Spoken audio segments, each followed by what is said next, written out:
A flight landed in Yemen on July 13th. Iran says it carried civilians returning from a funeral. 3 days later, Tehran reportedly ordered the Houthis to prepare to close the Red Sea. 7 days later, 2 Saudi oil tankers were on fire. Senior IRGC commanders were allegedly on that plane. The funeral was a cover, the cargo was a strategy.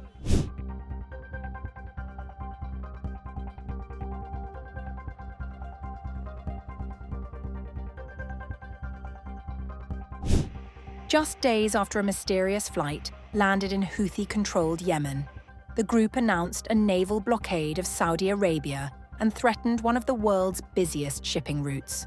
Now, fresh reports suggest that the aircraft may not have been carrying only civilians. According to multiple sources, it also brought senior Iranian Revolutionary Guard commanders, military advisors and missile-related equipment, raising new fears that Tehran is preparing the Houthis for a much bigger confrontation. 4 sources familiar with the matter, including 2 Iranian sources, Yemen's information minister and a regional security analyst, told Reuters that Iran flew members of the Islamic Revolutionary Guard Corps, along with missile and drone-related equipment, into Yemen on July 13th.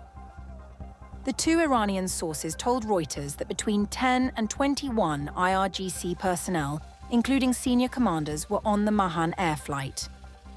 The plane was originally bound for the Houthi-controlled capital Sana'a, but diverted to the Red Sea port city of Hodeidah after the airport came under attack by the Saudi-backed Yemeni government. One of the sources said that Iran also sent gold on the aircraft to fund Houthi activities. The IRGC commanders travelled there to support Houthi operations and provide training on new missile systems. Iran's foreign ministry has not commented on the allegations. Meanwhile, Houthi media official Abdel Rahman al-Ahnomi, who said he was on the flight, dismissed the allegations as lies and fabrications, insisting that everyone on board was a civilian. The Houthis have also consistently denied acting as an Iranian proxy, maintaining that they produce their own weapons. Yemen's information minister Muammar al-Iryani told Reuters that intelligence indicated the IRGC personnel had been sent to strengthen the Houthis' military capabilities and prepare them to threaten international shipping through the Red Sea and the Bab al-Mandab Strait. Security analyst Mazahim al-Saloom also confirmed the arrival of the IRGC experts, saying, The cargo included components for short and medium-range missiles and drones similar to those previously used in attacks on Saudi Arabia and the United Arab Emirates. According to Iran, the July 13th flight was simply returning a Houthi delegation and Yemeni civilians from Tehran after attending the funeral of Ayatollah Ali Khamenei and receiving medical treatment. However, just 3 days after the flight arrived, Reuters reported that Tehran had instructed the Houthis to prepare to close the Red Sea oil route if the United States attacked Iranian power infrastructure. Then, on July 20th, the Houthis announced a naval blockade of Saudi Arabia, accusing Riyadh of carrying out the July 13th strike on Sana'a airport. On July 23rd, the group claimed it had attacked 2 Saudi oil tankers, signaling a dramatic escalation and effectively ending a 4-year truce with Saudi Arabia. The Yemeni armed forces carried out a qualitative military operation targeting 2 Saudi oil tankers that violated the blockade imposed by the armed forces in the Red Sea. One tanker was named Encelia and the other is Layla. And the operation was carried out by a number of ballistic and cruise missiles, as well as drones. The strikes were precise, thanks to Allah's grace and assistance, and resulted in a large fire broke out on both vessels.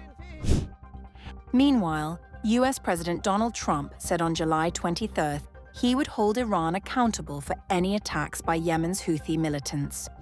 A year ago, the United States of America attacked, very powerfully, the Houthis for their interference with commerce and trade by shooting at ships.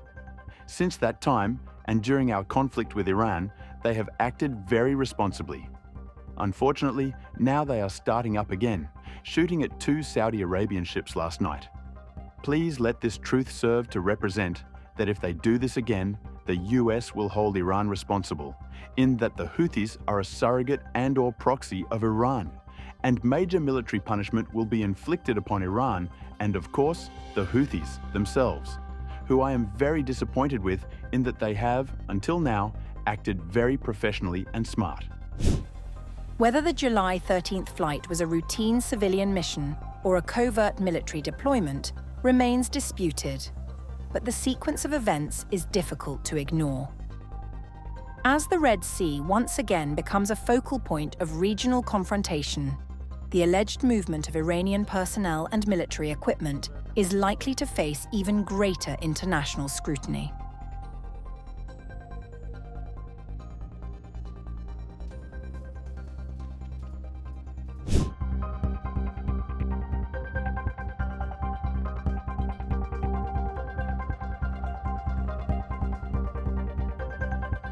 What if Iran wasn't acting alone?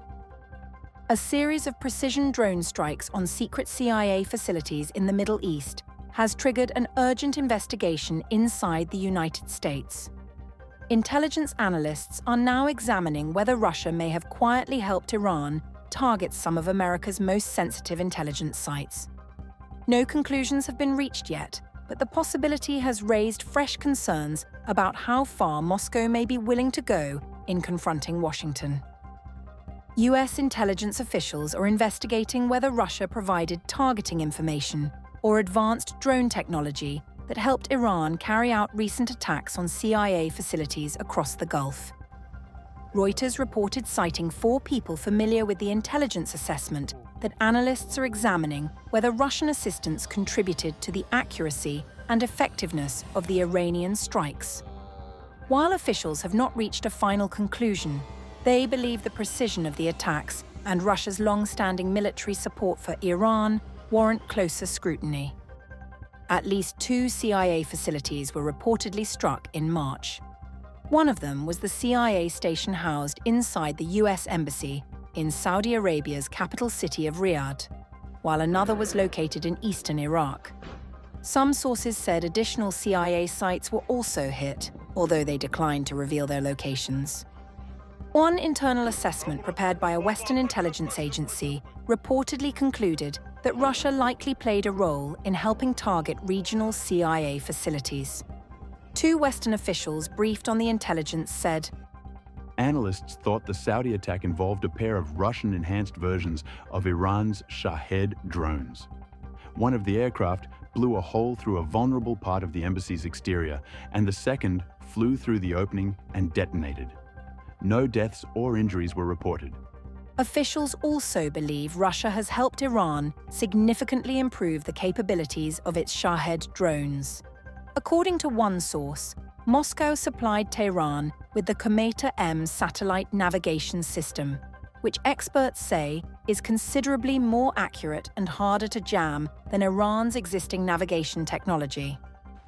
US intelligence is also examining whether Iran relied on Russian targeting data to identify the CIA station inside the embassy. However, analysts caution that it remains possible Iran was aiming at the embassy itself and struck the CIA facility by chance.